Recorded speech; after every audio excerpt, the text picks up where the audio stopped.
Good morning, good afternoon, or good evening, and welcome back yet again.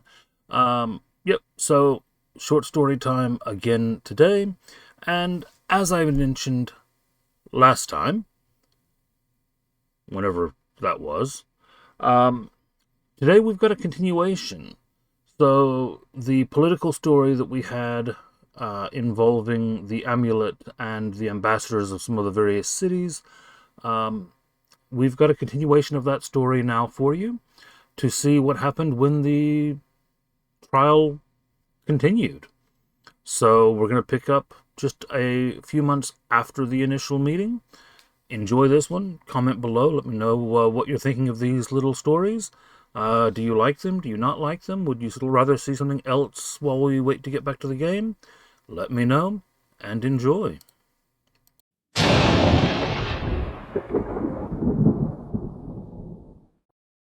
3 months later. The cold wind swept over the rolling hills outside the city of Palad, carrying with it the faint metallic scent of frost. Ambassador Lysa Palast stood on the side of the eastern road, her breath misting in the air as she pulled her coat tighter around her shoulders. The sky was slate gray, and the barren fields around her were a stark reminder of the season.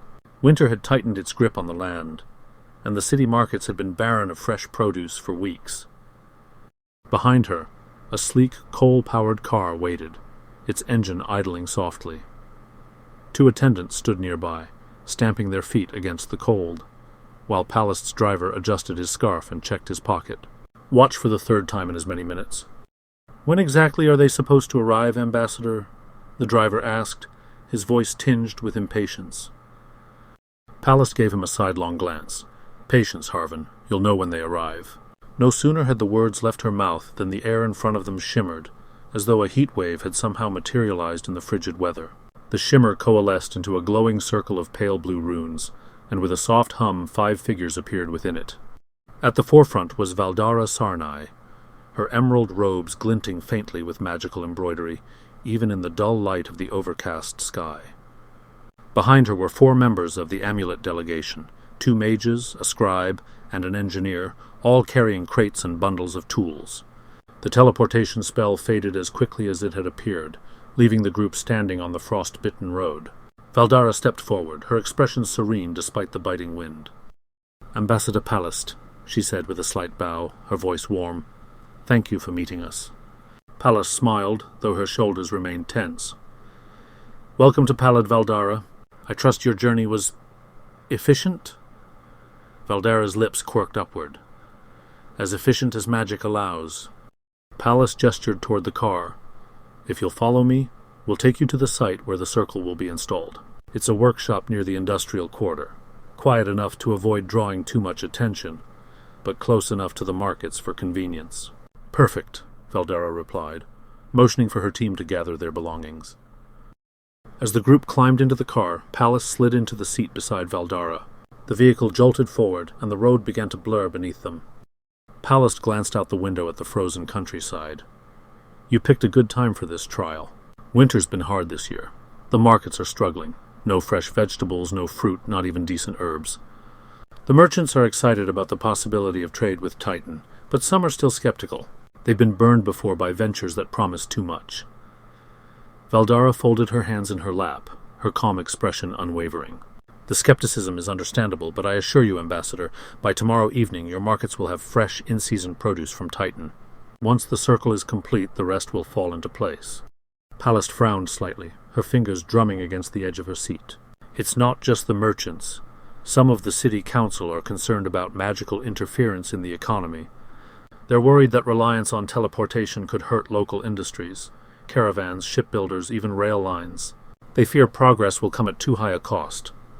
Valdara nodded, her tone measured. "Change always brings fear, but this is not about replacing your industries. It's about supplementing them. The teleportation network is a tool, not a replacement.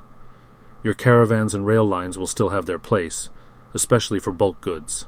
This network is about speed and precision, providing what cannot be delivered otherwise. Fresh produce, rare medicines, even emergency supplies in times of crisis." Palast considered her words, then gave a reluctant nod. "You've thought this through, I'll give you that. I just hope the council and the people see it the same way." The car pulled to a stop outside a modest workshop on the edge of the industrial quarter. The building was unassuming, its brick exterior blending in with the surrounding factories and warehouses. Inside, however, the space had been meticulously cleared and prepared for the installation. As they stepped out of the car, Pallas gestured to the workshop. "We've made all the necessary arrangements. The space is yours. If you need anything, my attendants are at your disposal." Valdara smiled. "Thank you, Ambassador. With luck, we'll have the circle operational by nightfall." The mages and engineers set to work immediately, unpacking their tools and crates. Runes were inscribed on the workshop floor with painstaking precision, each one glowing faintly as it was imbued with magic. The engineer, a dwarven woman named Thrin Ironvel, directed the team with brisk efficiency, her voice a constant stream of instructions. As the hours passed, Pallas watched the process with a mixture of fascination and apprehension. The arcane energy in the air was palpable, a faint hum that made the hair on her arms stand on end. Despite her reservations, she couldn't deny the skill and care with which the team worked. By the time the sun dipped below the horizon, the teleportation circle was complete.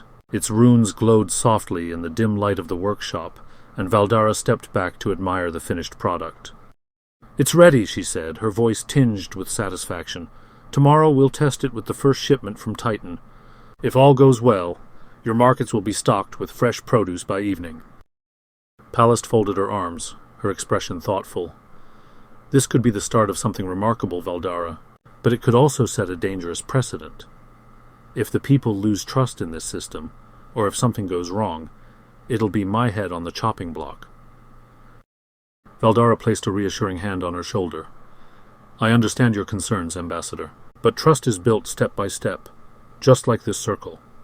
Give it time, and the people will see the benefits. Tomorrow will be the first step toward a brighter future."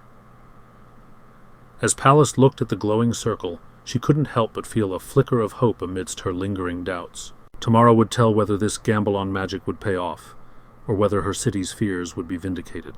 For now, all she could do was wait.